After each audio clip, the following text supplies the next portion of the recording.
All right, ladies and gentlemen, SummerSlam 2025 is in the books, and you're asking yourself, what just happened? This is our usual review show where we go over everything that happened. We don't really go in depth. We don't need to break down all the moves, but we need to go over the matches and anything major that happened. So this is the first SummerSlam to be 2 nights. It went down in MetLife Stadium, and of course what the WWE does,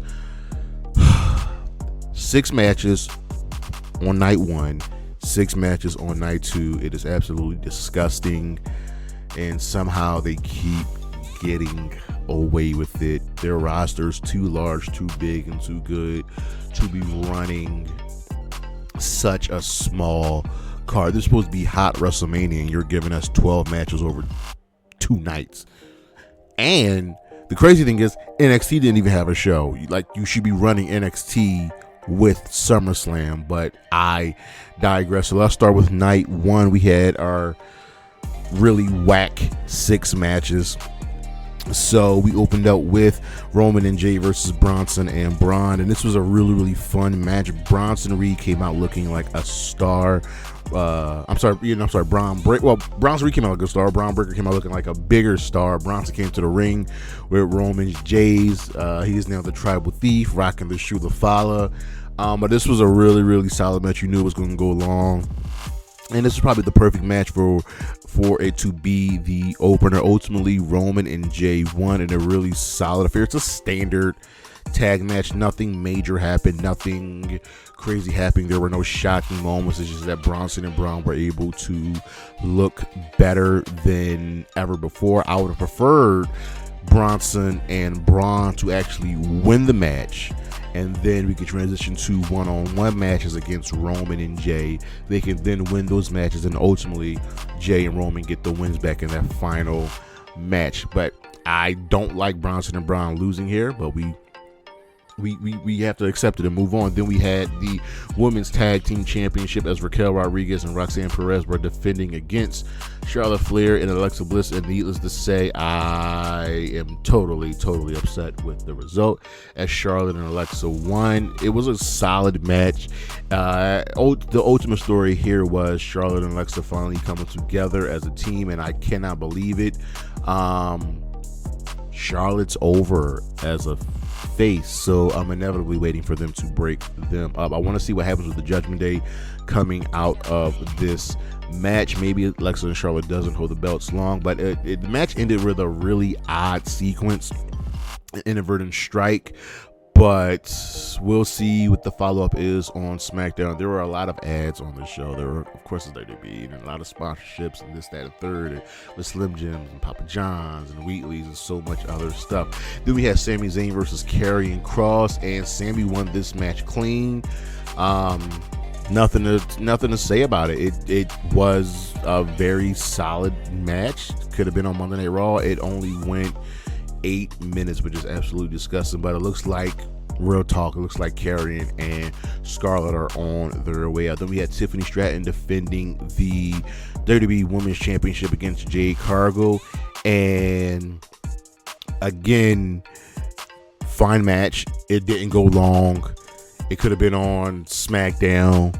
And the ultimate thing is, once Naomi cashed the Money in the Bank, you removed all the intrigue from this match. You removed all the interest from this match. So ultimately, there was nothing to really care about this match. And Tiffany Stratton won clean.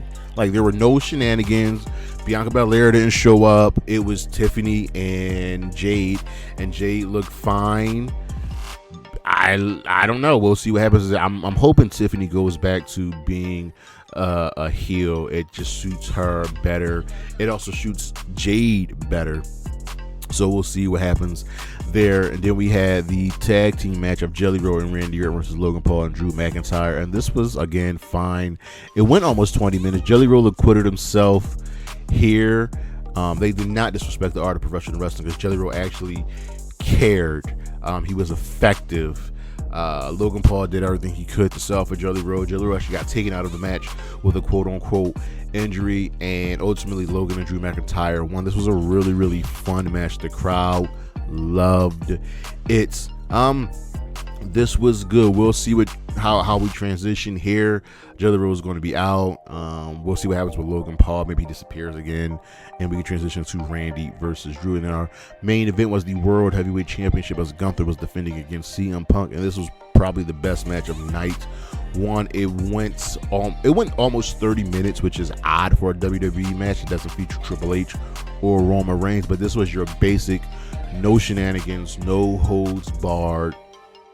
And not a no holds barred match, but like your solid wrestling affair where you start low and you build and you build and you build and you build. And ultimately, it came down to both guys throwing their biggest moves at each other, throwing all the shots at each other. But ultimately, CM Punk was the one to come out the winner, hitting a second GTS on Gunther to win the World Heavyweight Championship. But not so fast. Seth Rollins comes out, fakes his injury, drops the crutches, cashes his money in the bank, hits Punk with the briefcase a couple times, hits a curb stomp. 1, 2, 3. We have a brand new World Heavyweight Champion. And this is weird because, like, one of two things happened. Either Seth was actually hurt and he was going to be out for much longer, kind of like how they remember when Mr. Kennedy got hurt, and they found he was going to be out not for not a long time, so they just went into it. Or Seth was never hurt. Either way, Seth pretending to be hurt had nothing significant to add to him cashing in the briefcase. He was always going to cash in. CM Punk just got out of a 30-minute match.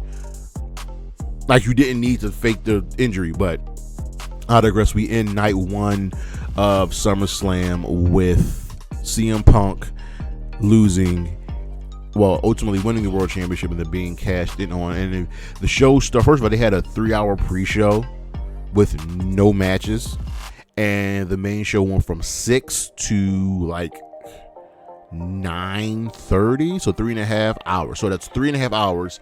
The bell-to-bell action of ring time was 22 minutes plus 13 minutes. That's 35. Plus 8, that's 43, plus another 8, that is 51, plus 18, that's essentially an hour and 30 minutes of wrestling action on night one out of a 3.5 hour show. That's absurd. But I digress. Then we move over to night two. So night two, we opened up with the Women's World Championship match. Naomi's played to the ring by her father, and this was a really, really solid affair as the Women's World Championship was on the line as Naomi defended against Rhea Ripley and Io Sky. And this had a lot to live up to because not only have Rhea and Io had that banger of a match at Evolution, but there's also the triple threat match that went down at WrestleMania where Rhea, Io, and Bianca had the best match of the entire weekend. So this really had a lot to live up to. But it was a really solid affair. Naomi tried playing her games. Rhea and Io once again just do things differently. I think they are destined to do this forever. But you knew for sure that Naomi was definitely going to win. And Naomi definitely won. She is just smart. She is very much on a roll.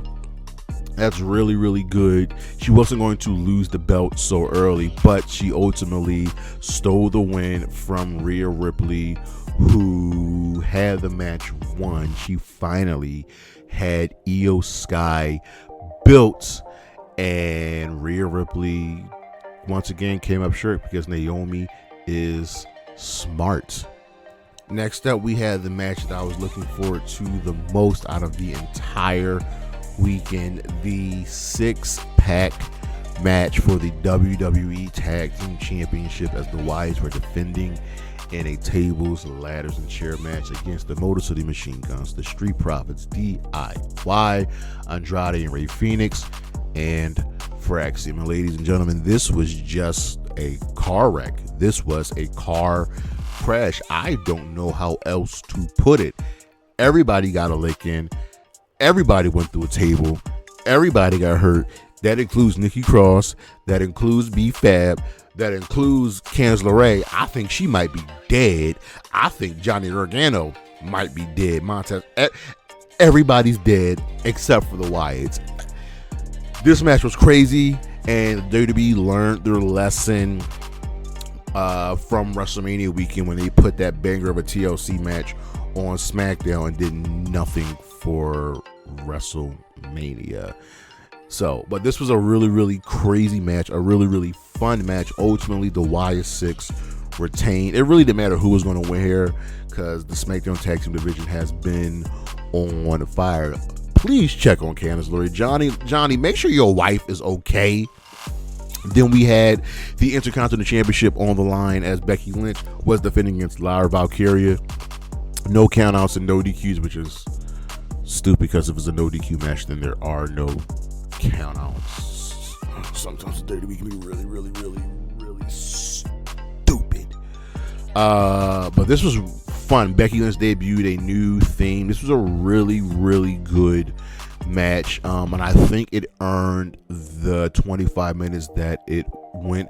You can see that WWE are really into Lyra. She's finally got the crowd on her side. Working with Becky Lynch has been amazing for her, and ultimately Becky won because Bayley got involved. Bayley inadvertently hit Lyra Valkyria, causing Becky to hit the manhandle slam, and Bayley had an opportunity to break up the pin, but didn't. So I hope they mentioned that. But this was a really solid fight. I wish they let the women bleed. And here's the thing with WWE when it comes to like street fights and no DQs and all of that, they're pretty basic when you compare to TNA and AEW. Then we had the United States Championship being defended in a steel cage match as Jacob Fatu beat Solo Sikoa. Yeah, Jacob Fatu beat Solo Sikoa. Jacob was never going to lose. The whole family got involved, the MFT, and everybody just somehow got into the ring. And they tried handcuffing Jacob. He broke the handcuffs.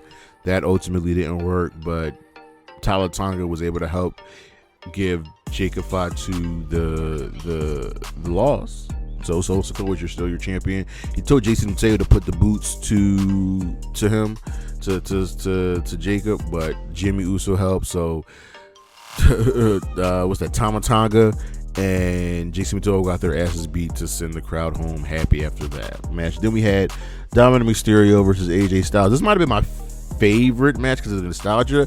Dom and AJ were channeling Eddie Guerrero. It was so funny. It was so touching. It was just really, really fun. Dom came out wearing a version of Rey Mysterio's gear from when Rey fought Eddie 20 years ago in that ladder match. There was this anniversary of the ladder match for the custody of Dominic Mysterio.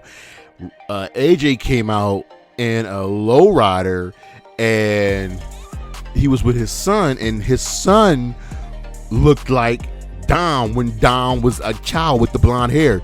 So it was fun. They were having fun. They pulled out all of the Eddie tricks, lying, cheating, and stealing. They kept one-upping each other. Ultimately, it was Dom who pulled the Eddie Guerrero trick from WrestleMania 20, untightening his boots as AJ went for the calf crusher, and the boot came off. AJ got hit. Dom retains. Fun. It was fun. Then we had our main event, the undisputed WWE Championship being defended in a street fight. John Cena randomly just turned face on SmackDown before the show. Him and Cody showed respect to each other, and they fought all over the arena. There was no blood, but it was a really crazy match. They hit all the big spots, going through tables, going through guardrails. They fought to under the stage with Cena coming up from Cody's elevator. They did everything, and Cena hit an avalanche AA. Didn't even use the belt to win, and he didn't win. He did not cheat to win. He didn't try to get the upper hand, whereas Cody went a little darker. Cody went a little harder, unscrewing the turnbuckle and ultimately hitting Cena with a couple crossroads to get the 3 count. 1, 2, 3. We've got a new WWE champion. They celebrated in the ring, showed respect to each other. Cody leaves, and then the crowd is saying thank you, Cena. You know, he's finally getting the adoration that he should have been getting from the get-go. And I'm glad he did the heel run. But wait, here comes the pain. Brock Lesnar music hits. He takes off his hat. He takes off his jacket. Cena is shook. He's like, oh my God, not again. Brock comes down to the ring, and Cena knows what's up, so they just start throwing hands. But Cena just fought for 40 minutes. He gets it with an F5, and Brock leaves. And there you go. Is that why they turned Cena babyface to play the hits against Brock? I guess we shall see. And nobody came out to help Cena, which I get. Nobody came out to help Cena. No truth. Things are a mess. No truth, because you screwed that up. Cena's back to being a face. Where the hell does Cody go? Anyway, overall, SummerSlam gets I'm gonna give it a B-. It was fine. I wish there were more matches. I wish there wasn't so much talking, so many ads, and so many sponsors. But whatever. We move on to the next WWE show. Not for NXT, but for what is the next WWE show? NXT has Heat Wave, and then the next WWE show is Clash in Paris. We'll be back for that, but this was what just happened. SummerSlam 2025. See you when I see you. Peace.